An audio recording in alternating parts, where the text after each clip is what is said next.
buddy. It's okay. Hey guys, this is Donnie, Sand Goats Rescue. We are at the vet this morning. One of our little goats, her name is Baby, 7 weeks old tomorrow, or Wednesday, she'll be 7 weeks old. She got hurt yesterday and got a broken leg, so we got her up here at the vet this morning. They had us come in right away. It's 8:45 right now. We just pulled up. Kim's taking her in. I don't know if they're going to be able to cast it or if they're going to splint it or what they're going to do. She's at a critical time as far as bone growth. Right now it's 7 weeks old. They're growing really fast. So we're hoping they'll be able to just cast it, and here in a couple of weeks she'll be healed up enough that we can get the cast off of her.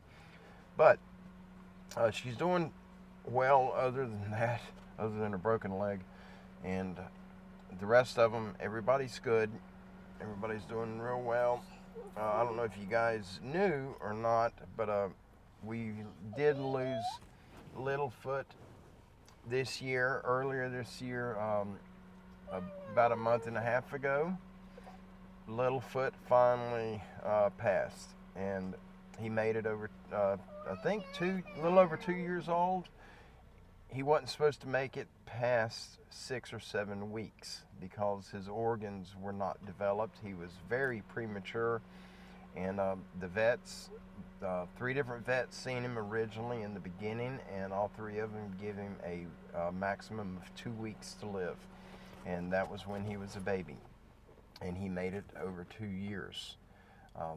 But it finally caught up to him. You know, he's a mature goat, little bitty, he's tiny, knee high, not even knee high.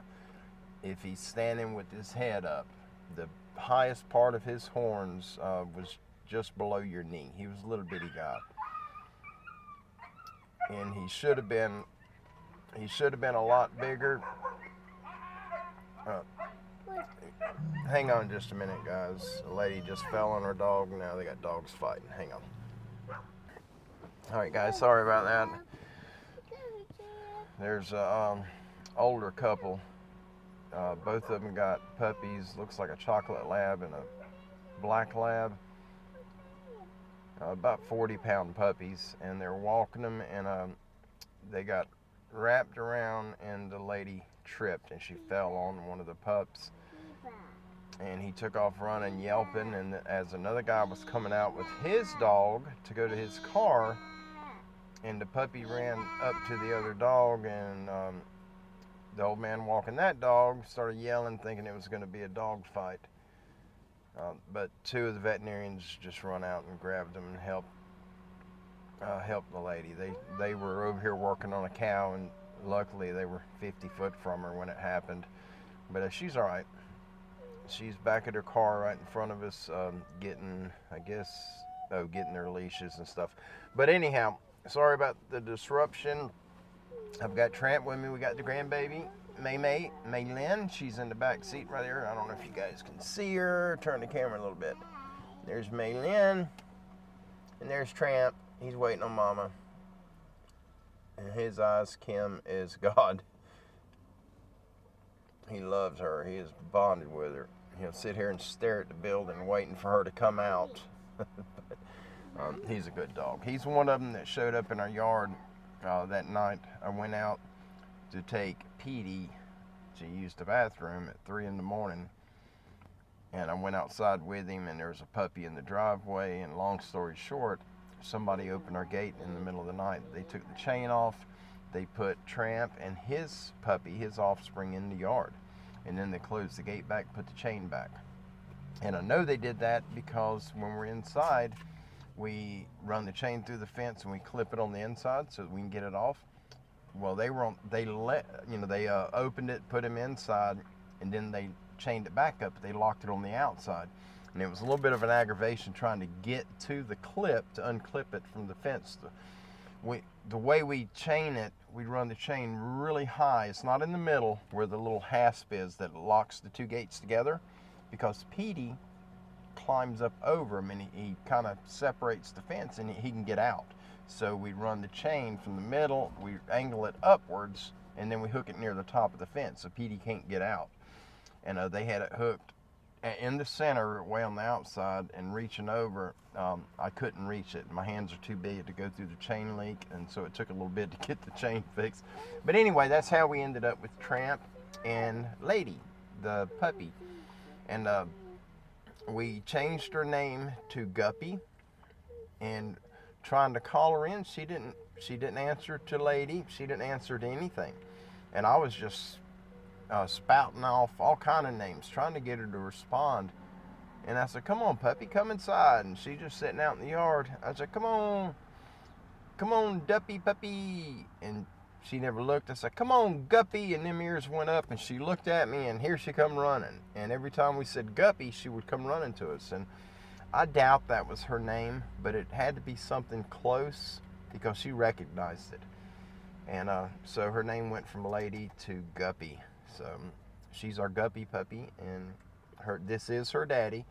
We took him to the vet the day after they showed up in our yard to get a welfare check and to get their pictures out. Kim contacted several vets, Humane Society, the Sheriff's Department, went door to door, and nobody's claimed them. So we decided to keep them. Most people down here want big male dogs for the toughness of having a male, an aggressive male. He's not aggressive at all, but nobody wants females. They don't want the puppies, not the female puppies. And they are black-mouthed cur. We did have them checked, and they are absolutely related. She is his puppy. She looks identical to him, down to the black patching on the underside of the tongue like he has. But anyhow, getting off track. Yes, we finally lost Littlefoot. He lost his battle, but he has been such a blessing. You know, everybody that he's been around, he has blessed them in one way or the other, including us. And just an amazing animal. I'd give anything to have him back. But the Father in heaven needed him more than we did, and so he went home. Our oldest goats, Big Girl, Kim called her Big Mama, I called her Big Girl. We got her, she came, a friend of ours, Brenda, sent her to another friend of ours, John's house. And Brenda had her from a baby. She was born on Brenda's farm. And then John had her for several years. His barn burned down. It burned up some of his goats. A lot of them got scarred really bad from the fire. Big Girl did not. She was not in the barn when it burned up. Luckily, she was one of the few that were outside of it. Long story short, she went down, and we treated her. Kim treated her right away. The day that she started showing signs that she had something going on, we treated her 3 or 4 days consecutive. We brought her up to the vet up here to get her checked, and her arthritis set in. She was really old. She walked. Her ankles and knees popped a lot of fluid in her joints, and she was a little over 22 years old.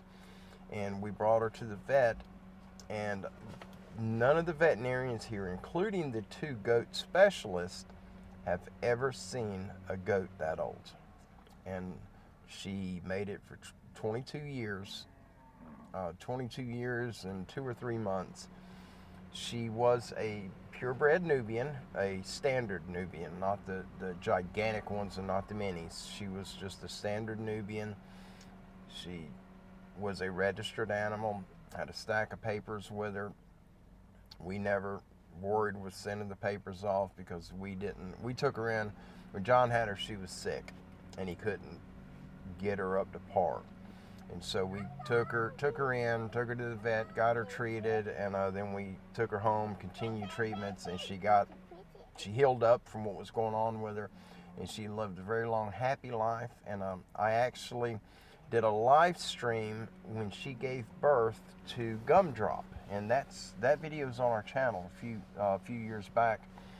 Gumdrop is doing well. She's got babies of her own, and she's an amazing goat, beautiful, and just absolutely amazing. Good temperament, good with the other goats, and but big girl, she finally passed. We lost her last week, the beginning of last week, I believe it was. I don't remember the exact day, but she finally passed. And what her downfall, she was in fantastic health. They done a fecal on her, they did a blood work on her, even checked urine.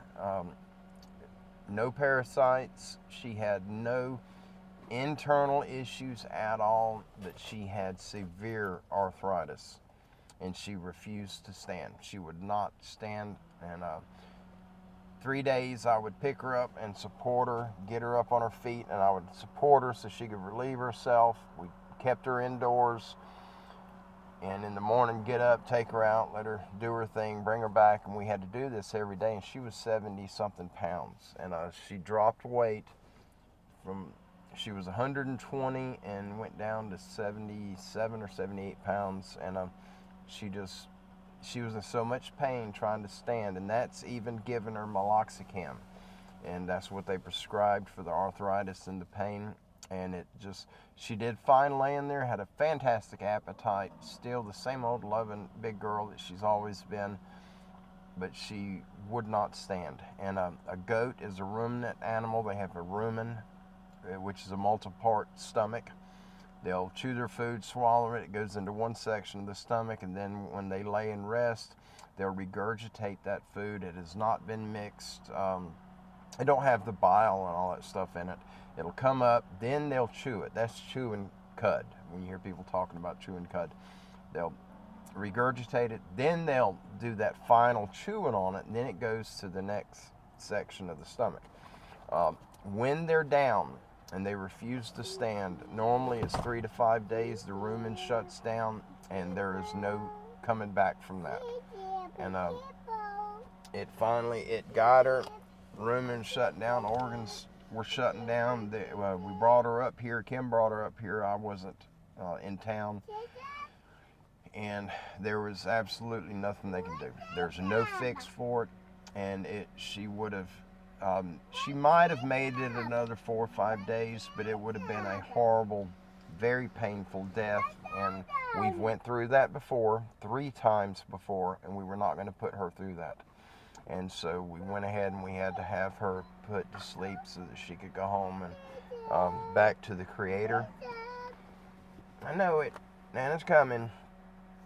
But anyhow, so we lost Big Girl and we lost Littlefoot. But everybody else is doing fine, doing fantastic. Okay, hold on. Tramp's right here. I did not go hunting this morning because we had an emergency. Baby broke her leg yesterday. I was not home. I was in the woods. We're hunting hard. I've got to get one more deer, and that'll give us the meat that we need to get my family through the year, and that is including a couple other families that we help throughout the year with meat. So I need one more, and it almost happened yesterday. I was in the swamp walking. I was squirrel hunting. Had my 22 with me. Did not have the muzzle loader. I was going to bring it, but the shoulder sling for the muzzle loader, I cannot put my head through it and have it across my body this way with it on my back. It has to ride just on my shoulder. The sling's not long enough. And about every 5 or 6 steps, I have to grab it and reposition it because my shoulders are round. And so it just works off my shoulder, and I have to keep. So I didn't carry it. I just had the 22. And a doe walks up maybe 30 yards, 25 to 30 yards in front of me. She walks up, and I stop. She walks across, and I got the 22 up, not to shoot her, but to look through the scope at her, because my vision is not very good anymore. And very pretty doe, beautiful, big girl, probably 130 pounds, older girl. She walks across, and then I see movement to the left of me, 15 feet behind her, And I look and all I see is horns. And I mean a big boy. And it's one of them that we've been targeting since archery season started. And he's an old buck. He's a 7-point and just horns that big around coming out of his head. He's a massive animal, beautiful animal. He come up and I tried to get, we got a 7-point, an 8-point, and a 9-point that are all built like him. And he's moving, and I tried to get him to stop so I could look through the scope and get a full screen picture of his head to see exactly which one he was. And I bleated at him, and he never flinched. He just kept walking. Well, she comes across in front of me, and then she turns, going toward the hill. He's back behind her, so instead of coming across that way where I could actually see, he just was going up to meet with her where she turned. And I'm almost 100% positive it was a 7-point. But I'll add a clip to that right here so you guys can see him. And now it's going to be blurry because I filmed it with the DJI action camera. I had it mounted on my head, and that's what you're seeing it with. But you'll be able to see the horns on his head. They were huge, really, really dense, real thick horns. But I went back to the truck. They didn't know I was there. They didn't run off. They kept going. They got up on the bank. I went to the truck, got the muzzle loader, went over to the blind because they crossed that shooting lane where the blind's at. And I sat in the blind. A 5-point come out down from me. I did not shoot him. Big, beautiful deer, but he's not one that we're targeting. And so anyway, I never seen the 7 again. I was going to go this morning, try to get him, but baby needed a vet more than I needed to go to the woods. So I will be going this afternoon though, if everything's okay with baby when we get her out. And yes, that is her name. I think it's Baybee is the way Kim spelled it. But guys, I'm going to get out of here. I just wanted to do a brief update. We're all doing well. We love you. Thank you so very much for hanging out with us. God bless each and every one of you. I've got some big articles I'm going to be sharing with you here in the next day or two. So just keep an eye out. Keep your notifications on so that you can see whenever that comes up. We'll see you guys soon. God bless you. Come on, baby girl. Let's get the truck. There's a pig right there.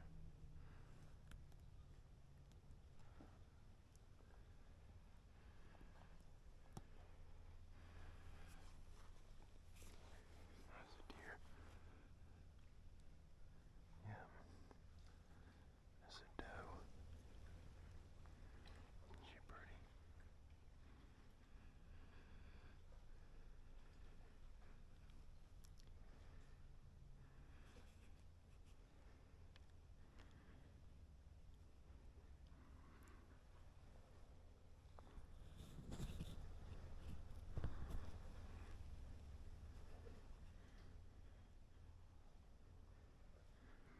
Oh, there's a buck.